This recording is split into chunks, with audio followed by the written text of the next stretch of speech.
Hello guys, welcome back to Pariksha Guru academy. आज लेकर आए हैं आपके लिए जीए और जीके के most important question. Guys, video शुरू करने से पहले प्लीज़ हमारे चैनल को लाइक करें, शेयर करें और सब्सक्राइब करना ना भूलें। जैसा कि आपको परीक्षा गुरु कैरियर एकेडमी की हमारी पहली टैगलाइन आपको दिख रही होगी, सिलेबस के लिए नहीं, सिलेक्शन के लिए पढ़ें। आज अपना सेशन एकदम धमाकेदार चलेगा। आ जाओ सारे लोग फटाफट। रुक जाते हैं 50 सेकेंड। जो भी आता रहे वो कमेंट करे यस सर, यस सर।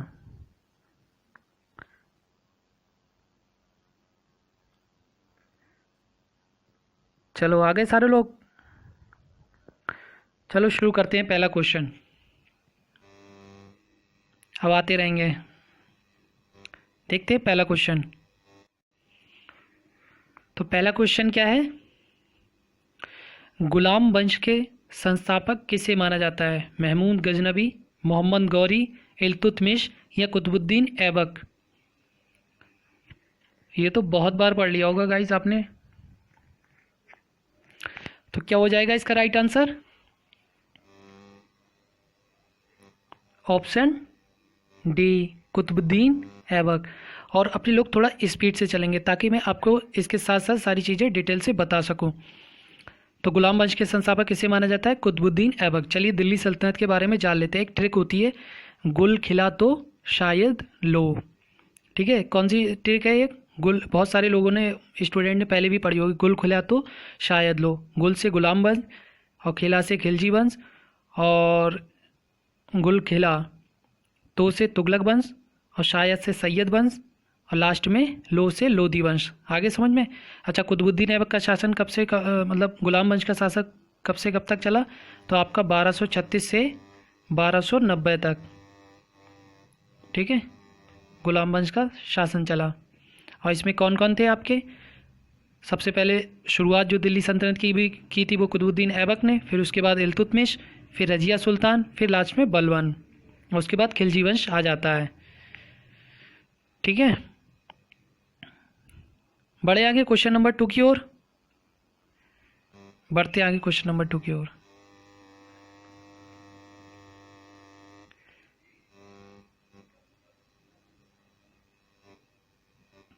क्या बोला क्वेश्चन नंबर 2? सांची के स्तूप को किसने बनवाया था? अजातशत्रु, बिंबिसार, चंद्रगुप्त मौर्य या अशोक? तो क्या हो जाएगा इसका right answer? Option D, Ashok ने। ठीक है, सांची के स्तूप को किसने बनवाया था? अशोक ने। स्तूप होते क्या थे? स्तूप जो होते थे बड़े बड़े, मतलब एक बौद्ध जैसे कि धार्मिक जहाँ शिक्षा दी जाती है उसी को स्तूप बोलते हैं। तो ये कहाँ पर बना हुआ है? ये आपका एमपी में बना हुआ है। एमपी में एक सांची गांव है, उसी में बना हुआ है। ठीक है, एमपी के सांची गांव में, जो कि बेतवा नदी के तट पर स्थित है, सांची गांव। बढ़ते हैं क्वेश्चन नंबर 3 की ओर। केरल राज्य की राजधानी कहाँ है? कोचीन, त्रिवेंद्रम, कालीकट या कोच्चि? त्रिवेंद्रम को क्या बोलते हैं? तिरुवनंतपुरम भी बोलते हैं। तो इसका राइट आंसर क्या हो जाएगा? इजी क्वेश्चन है। तो इसका राइट आंसर हो जाएगा ऑप्शन बी, त्रिवेंद्रम। अच्छा, केरल के वर्तमान में सीएम कौन है? तो आपके हैं पिनराई विजयन। एक बार मैं बता देता हूँ लिख के आपको ताकि याद हो जाए। केरल के वर्तमान में सीएम कौन है? पिनराई विजयन। और केरल के वर्तमान में गवर्नर कौन है? तो आरिफ मोहम्मद खान। ठीक है, याद हो गया। बढ़ते क्वेश्चन नंबर 4 की ओर। एक क्वेश्चन और बनता है, दक्षिण भारत का बोलते हैं दक्षिण भारत का कश्मीर किसे कहा जाता है? ये क्वेश्चन इस टाइप से आ जाता है तो वो केरल को ही कहा जाता है। मसालों वगैरह का उत्पाद केरल में सबसे ज़्यादा होता है। क्वेश्चन नंबर 4, तानसेन किसके दरबार में रहते थे? जहांगीर, हुमायूं, अकबर या शाहजहां?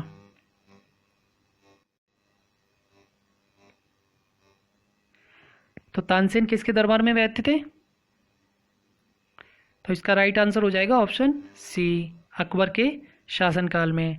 अच्छा, अकबर का जन्म कब हुआ? तो अकबर का जन्म 1542 में पंजाब के अमरकोट में हुआ था। ठीक है, अच्छा, अकबर के 9 रत्न थे। नवरत्न में, जिसमें एक तानसेन का भी नाम आता है। नवरत्न कौन कौन से थे? 2-3 के मैं इंपॉर्टेंट नाम बता देता हूँ। एक तानसेन थे, राजा मानसिंह थे, राजा टोडरमल थे, और फैजी थे, और अब्दुल रहीम खान खाना, और फैज़ल अहमद करके थे। ठीक है, तो 9 रत्न थे किसके? अकबर के। फैज़ी हो गया, और फजल अहमद हो गया, और अब्दुल रहीम खान खाना, राजा मान सिंह, राजा टोडरमल, और बीरबल। और भी थे, 9 लोग थे इसमें 9 रत्न में।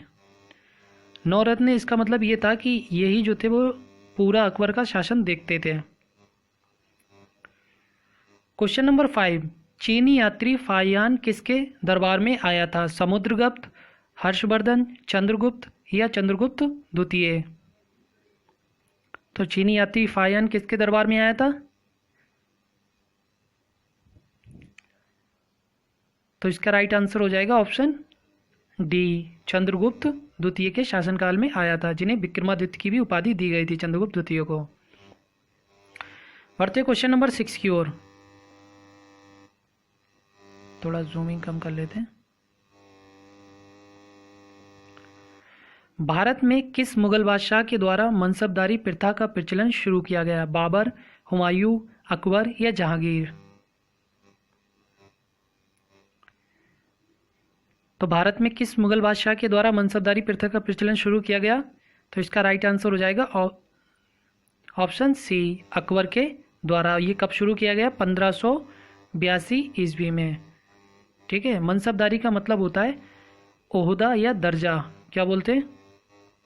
जैसे कोई पद देना, किसी पद पे होना, तो उसी को मनसबदारी से, फारसी भाषा में मनसबदारी का मतलब होता है दर्जा या कोई ओहदा।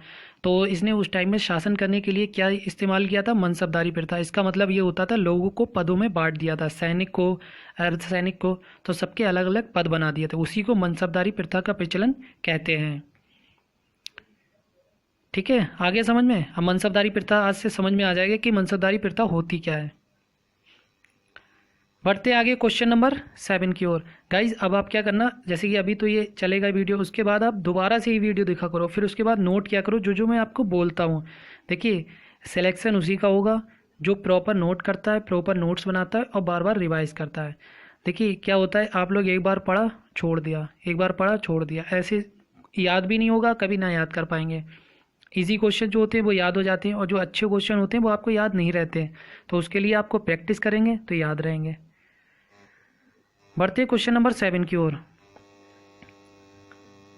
दक्षिण भारत का कश्मीर किसे कहा जाता है? ये ऊपर अभी मैंने बताया भी था, ऊपर बताया था ना। तमिलनाडु, कर्नाटक, गोवा या केरल?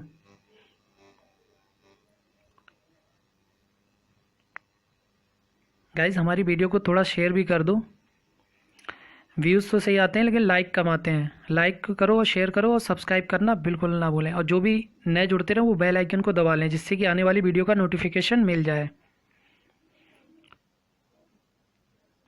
जब क्लास स्टार्ट हुआ करे तो आप अपने ग्रुप वगैरह जो भी हुआ करें उसमें शेयर कर दो। तो दक्षिण भारत का कश्मीर किसे कहा जाता है? तो इसका राइट आंसर हो जाएगा ऑप्शन डी, केरल। अभी जैसे मैंने ऊपर बता दिया था सीएम और उसके बारे में। क्वेश्चन नंबर 8, विश्व पर्यटन दिवस कब मनाया जाता है? 24 मार्च, 14 सितंबर, 12 अगस्त, या 27 सितंबर?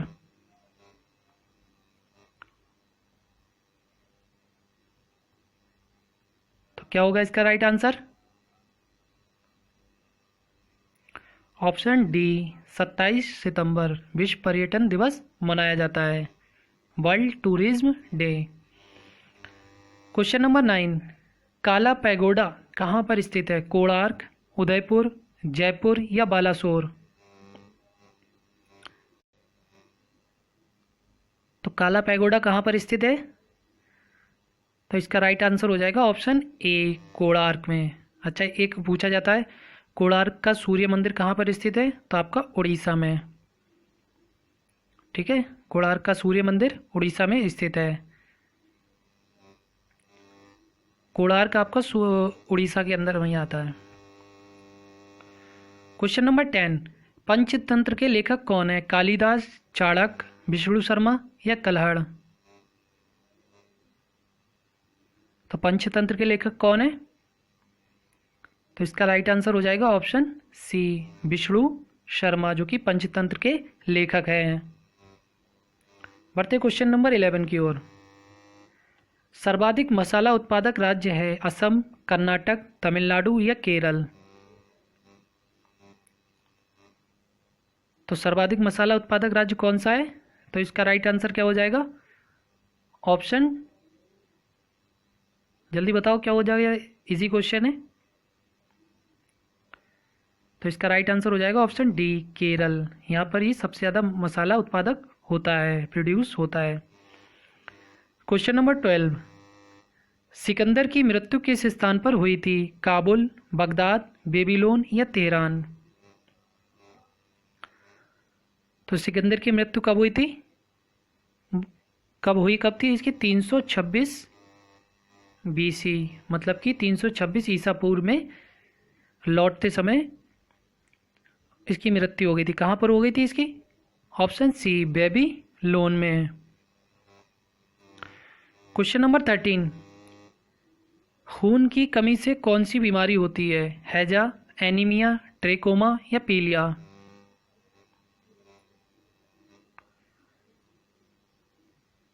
तो क्या होगा इसका राइट आंसर? B, anaemia. खून की कमी से एनीमिया बीमारी होती है। अच्छा, जो ये एनीमिया बीमारी होती है, इसके साथ ही एक बीमारी और हो जाती है, थैलेसीमिया। वो भी खून की संबंधित बीमारी होती है, ध्यान रखें। खून की कमी से एक बीमारी और होती है, थैलेसीमिया। अच्छा, जो एनीमिया बीमारी होती है, सबसे ज़्यादा आपकी 80% चांस होते हैं लेडीज़ में होती है, क्योंकि लेडीज़ वगैरह खाना वाना कम खाती है। तो अभी एक रिपोर्ट में ये पता चला है कि 80% खून की कमी जो होती है वो लेडीज़ में होती है। बढ़ते हैं क्वेश्चन नंबर 14 की ओर। गुरु तेग बहादुर की हत्या किस मुगल शासक ने करवाई थी? अकबर, जहांगीर, शाहजहां या औरंगजेब?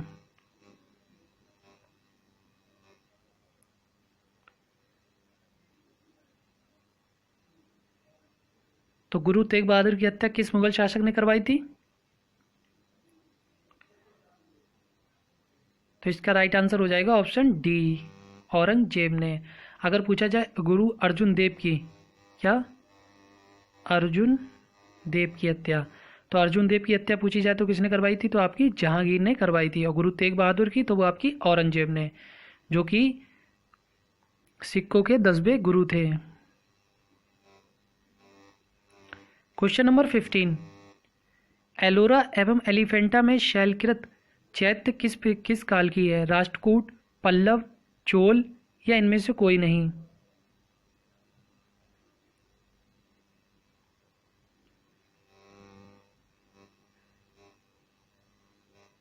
तो क्या होगा इसका right answer? Option A, Rashtrakuta.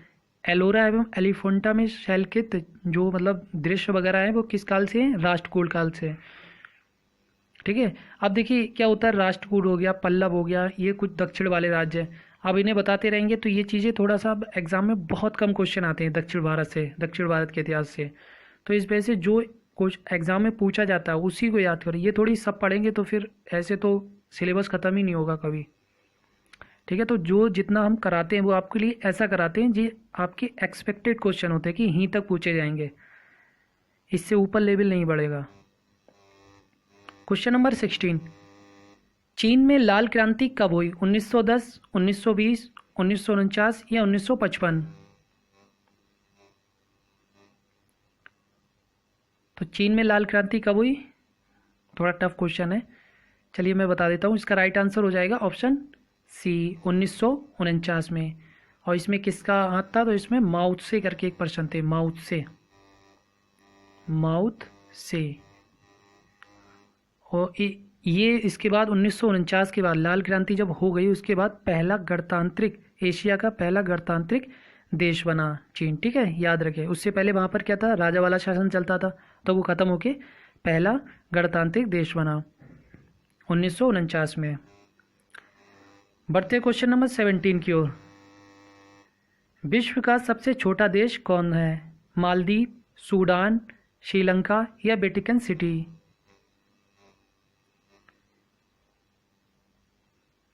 अच्छा, क्षेत्रफल की दृष्टि से सबसे छोटा देश कौन सा है? क्षेत्रफल की दृष्टि से तो इसका राइट आंसर हो जाएगा ऑप्शन डी। देखिए, क्षेत्रफल की दृष्टि से और विश्व का सब वैसे जनसंख्या की दृष्टि दोनों ही दृष्टि से सबसे छोटा देश आपका कौन सा है? Vatican city. लगभग यहाँ पर 500 लोग रहते हैं। कितने? केवल 500 लोग रहते हैं। इससे इससे छोटा देश एक और है, सेलेंडिया करके, बट उसे जो है इंटरनेशनल मतलब यूरोपीय संघ मतलब जो संघ होता है, देश जो बताता है कि ये देश है या नहीं है, तो उसने अभी उसे अनुमति नहीं दी है। वैसे ऑफिशियली जब आएगा तो यही वेटिकन सिटी, क्षेत्रफल और विश्व की जनसंख्या की दृष्टि से वेटिकन सिटी सबसे छोटा है। बढ़ते हैं क्वेश्चन नंबर 18 की ओर। लखनऊ से पहले अवध की राजधानी कहाँ थी? फैजाबाद, इलाहाबाद, कानपुर या मुरादाबाद? लखनऊ से पहले अवध की राजधानी कहाँ थी?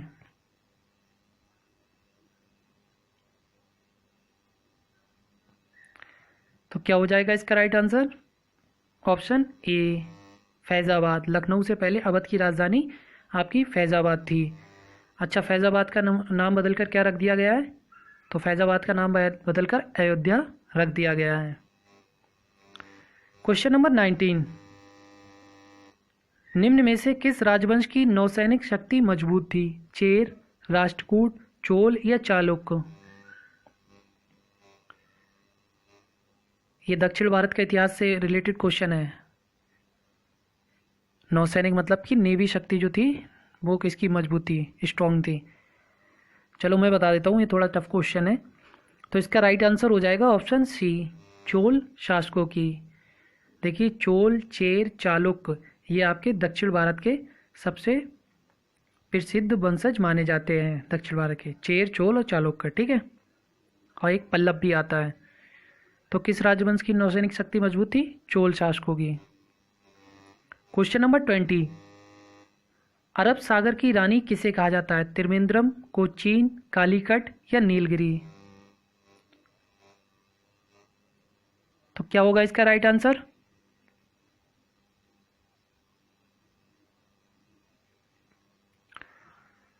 तो अरब सागर की रानी किसे कहा जाता है? तो इसका राइट आंसर हो जाएगा ऑप्शन बी, कोचीन को। तो अरब सागर की रानी कोचीन को कहा जाता है। अब ये स्टैटिक जीके से रिलेटेड क्वेश्चन है, अब इन्हें तो याद करना ही पड़ेगा। ग्रामीण विकास संस्थान रूरल डेवलपमेंट इंस्टीट्यूट कहाँ स्थित है? नई दिल्ली, सिकंदराबाद, हैदराबाद या लखनऊ? तो ग्रामीण विकास संस्थान कहाँ स्थित है? तो इसका राइट आंसर हो जाएगा ऑप्शन सी, हैदराबाद। ये संस्थान जो होता है गांव से रिलेटेड चीज़ों में पंचायत के साथ मिलकर विकास के लिए कार्य करता है। ठीक है, याद रखें कहाँ पर है? हैदराबाद में। Question number 22। अंतरिक्ष यात्री को अंतरिक्ष कैसे दिखाई देता है? अंतरिक्ष से नीला, पीला, भूरा या काला?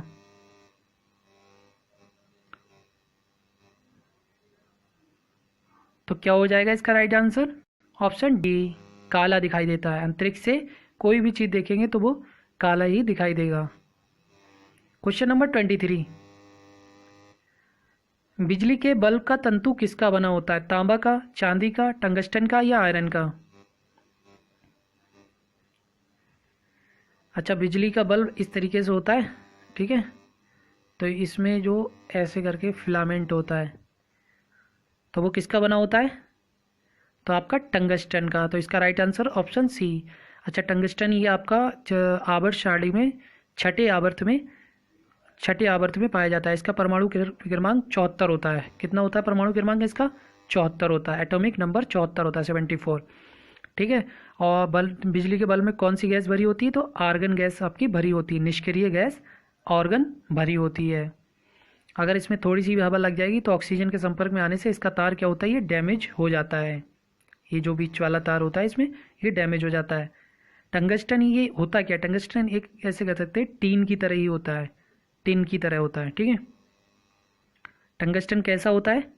तो ये टिन की तरह होता है।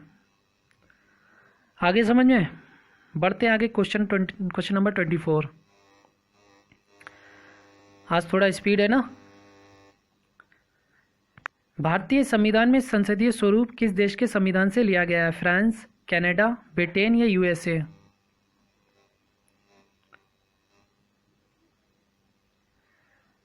तो भारतीय संविधान में संसद, तो क्या होगा इसका राइट आंसर? तो इसके राइट आंसर की बात करें, आपका हो जाएगा ऑप्शन सी, ब्रिटेन। देखिए, ब्रिटेन से काफ़ी सारी चीज़ें ली गई हैं, जैसे कि आपकी एकल नागरिकता और बहुत सारी चीज़ें इसके अलावा हैं। बुक्स वगैरह से रिलेटेड चीज़ें होती हैं और आदमी के सम्मान से रिलेटेड चीज़ें, वो भी ब्रिटेन के उससे ली गई हैं। Question number 25। चीन में लाल क्रांति किसके नेतृत्व में किया गया है? अभी मैंने ऊपर बताया था, माओ त्से तुंग, चाओ जू कुआ, जीपलिंग या जी ली फांग? नाम बड़े अजीब हैं। तो क्या हो जाएगा इसका राइट आंसर? ऑप्शन ए, माओ त्से तुंग। 1949 में हुई थी लाल क्रांति। बढ़ते क्वेश्चन नंबर 26 की ओर। संसार में मीठे पानी का सबसे बड़ा झील कौन है? बुलर झील, कैस्पियन सागर झील, चिल्का झील या सुपीरियर झील? सबसे बड़ा मीठे पानी की झील, तो क्या होगा इसका right answer? Option B, Superior झील। और सुपीरियर झील कहाँ पर स्थित है? तो ये आपका कनाडा और यूएसए के बीच स्थित है। सुपीरियर झील कहाँ पर है? आपका कनाडा और यूएसए के बीच स्थित है सुपीरियर झील, और ये संसार की मीठे पानी की सबसे बड़ी झील है। अच्छा, अगर ये पूछी जाए सबसे बड़ी झील कौन सी है, दुनिया की सबसे बड़ी झील कौन सी है, तो आपकी कैस्पियन सागर। कैस्पियन सागर आपकी कहाँ पर है? चलिए मैं भी बता दूंगा, ठीक है। कैस्पियन सागर आपकी कहाँ पर है? तो कैस्पियन सागर आपकी है, कैस्पियन सागर कई जगह है। रूस में है, ईरान में है, अजरबैजान में है, कजाकिस्तान में है, तुर्कमेनिस्तान के बीच स्थित है। संसार की सबसे बड़ी झील कैस्पियन सागर है, और जो कि आपका ईरान, कजाकिस्तान और तुर्कमेनिस्तान और अजरबैजान में और रूस में स्थित है। इतने मतलब देशों में स्थित है कैस्पियन सागर। अगर ये पूछा जाए सबसे बड़ी मीठे पानी की झील, तो आपकी सुपीरियर झील, जो कि कनाडा और यूएसए के बीच स्थित है। और ये पूछा जाए सबसे गहरी झील कौन सी है, तो आपकी बैकाल झील, जो कि आपका सोवियत संघ रूस में स्थित है। हो गया याद? चलिए बढ़ते हैं आगे क्वेश्चन नंबर 27 की ओर। विटामिन ए की कमी से कौन सी बीमारी होती है? रतौंधी, बुखार, बेरीबेरी या स्कर्वी?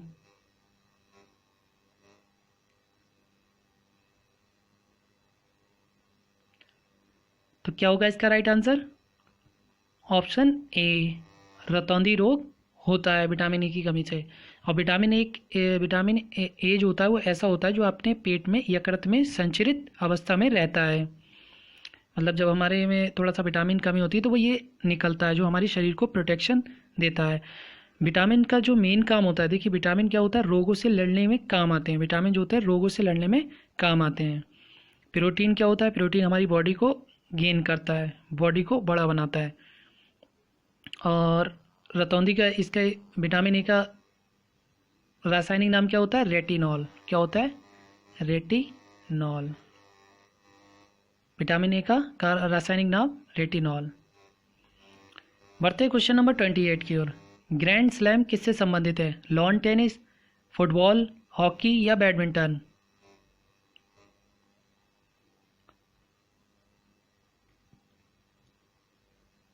तो क्या होगा इसका right answer? Option A, lawn tennis. Grand slam जो होता है वो आपका लॉन टेनिस से संबंधित है। 4 प्रकार के ग्रैंड स्लैम होते हैं। Question number 29। कोबाल्ट किस विटामिन का में पाया जाता है? Vitamin A, vitamin C, vitamin D या विटामिन B12? ये कोबाल्ट होगा, ठीक है। तो कोबाल्ट किस विटामिन में पाया जाता है? तो इसका राइट आंसर हो जाएगा ऑप्शन डी, विटामिन B12 में।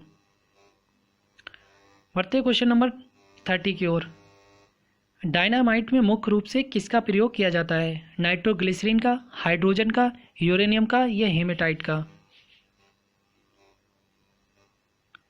तो डायनामाइट में किसका मुख्य रूप से प्रयोग किया जाता है?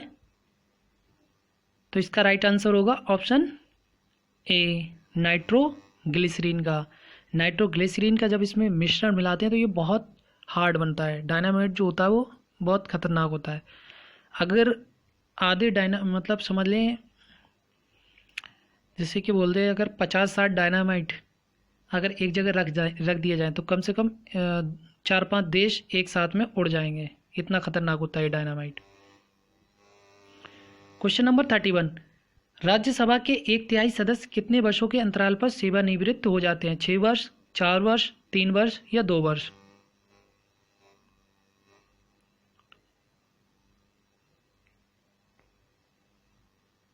तो 1/3 सदस्य कितने वर्षों के अंतराल पर सेवानिवृत्त हो जाते हैं? तो हर 2 वर्षों में। राज्यसभा के सदस्यों का कार्यकाल कितना होता है? 6 वर्ष का। राज्यसभा कौन से आर्टिकल के अंदर में आती है? तो आर्टिकल 80 के अंतर्गत। क्वेश्चन नंबर 32, विश्व एड्स दिवस किस तिथि को मनाया जाता है? 5 मार्च, 14 अगस्त, 1 दिसंबर या 5 जनवरी? तो विश्व एड्स दिवस किस तिथि को मनाया जाता है? तो इसका राइट आंसर होगा ऑप्शन सी, 1 दिसंबर को। चलिए बढ़ते क्वेश्चन नंबर 33, संसद के दोनों सदनों की संयुक्त अधिवेशन की अध्यक्षता कौन करता है? राष्ट्रपति, उपराष्ट्रपति, प्रधानमंत्री या लोकसभा के अध्यक्ष? तो संसद के दोनों सदनों की अध्यक्षता कौन करता है? सभी के आंसर आ गए। तो इसका राइट आंसर हो जाएगा ऑप्शन डी, लोकसभा अध्यक्ष। अच्छा ये बताइए, लोकसभा अध्यक्ष जो होता है कौन से आर्टिकल के तहत दोनों सदनों की संयुक्त अध्यक्षता करता है? चलिए मैं बता देता हूँ, 118(4) के तहत। कितना? आर्टिकल अनुच्छेद 118(4) के तहत लोकसभा अध्यक्ष संसद के दोनों सदनों की संयुक्त अधिवेशन की अध्यक्षता करता है। देखते क्वेश्चन नंबर 24, चमगादड़ किस प्रकार का प्राणी है? स्तनधारी, पक्षी वर्ग, संकार्डेटा या एम्फीबिया वर्ग?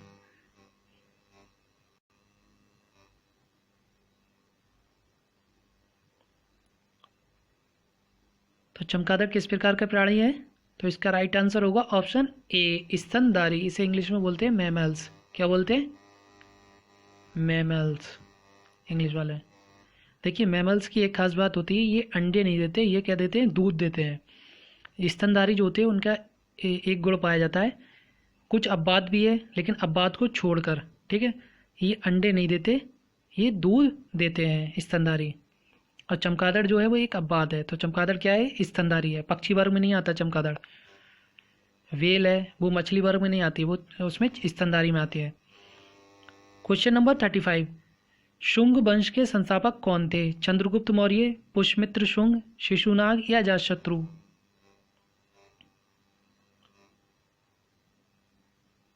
तो शुंग वंश के संस्थापक कौन थे? तो इसका राइट आंसर हो जाएगा option C, option B, Pushyamitra Shunga. Shunga वंश के संस्थापक थे। देखते हैं क्वेश्चन नंबर 36, राजतरंगिणी के लेखक कौन है? कालिदास, अश्वघोष, विष्णु शर्मा या कल्हड़? तो राजतरंगिणी के लेखक कौन है? तो इसका राइट आंसर होगा ऑप्शन सी ना, ऑप्शन सी नहीं, ऑप्शन विष्णु शर्मा तो उसके पंचतंत्र के हैं। चलो सोच के बताओ क्या होगा इसका right answer. Option D, Kalhana Rajatarangini के लेखक हैं, विष्णु शर्मा पंचतंत्र के हैं, कालिदास मेघदूत के हैं।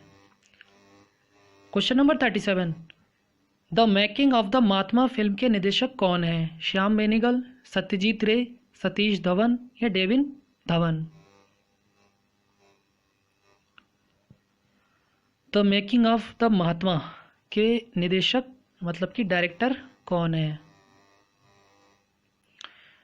तो इसका राइट आंसर होगा ऑप्शन ए, श्याम बेनेगल, जो कि the making of the Mahatma film के डायरेक्टर हैं। क्वेश्चन नंबर 38, महाबलीपुरम का रॉक कट मंदिर का निर्माण किसने करवाया था? नरसिंह वर्मन फर्स्ट ने, नरसिंह वर्मन द्वितीय ने, राजा राज प्रथम ने या फिर रवि कीर्ति ने। महाबलीपुरम का मंदिर कहाँ पर स्थित है? तो आपका ये तमिलनाडु में इस बंगाल की खाड़ी के निकट स्थित है। महाबलीपुरम का ये भव्य इमारत टाइप का एक मंदिर है। ये कहाँ पर है? ये तमिलनाडु के बंगाल की खाड़ी के निकट। तो इसका राइट आंसर क्या होगा? Option A, Narasimha Varman first ने महाबलीपुरम का रॉक मंदिर का निर्माण करवाया था। पढ़ते क्वेश्चन नंबर 39 की ओर। कवि हरिसेन किसके दरबारी कवि थे? चंद्रगुप्त मौर्य, चंद्रगुप्त द्वितीय, समुद्रगुप्त या चंद्रगुप्त प्रथम? तो क्या होगा इसका राइट आंसर?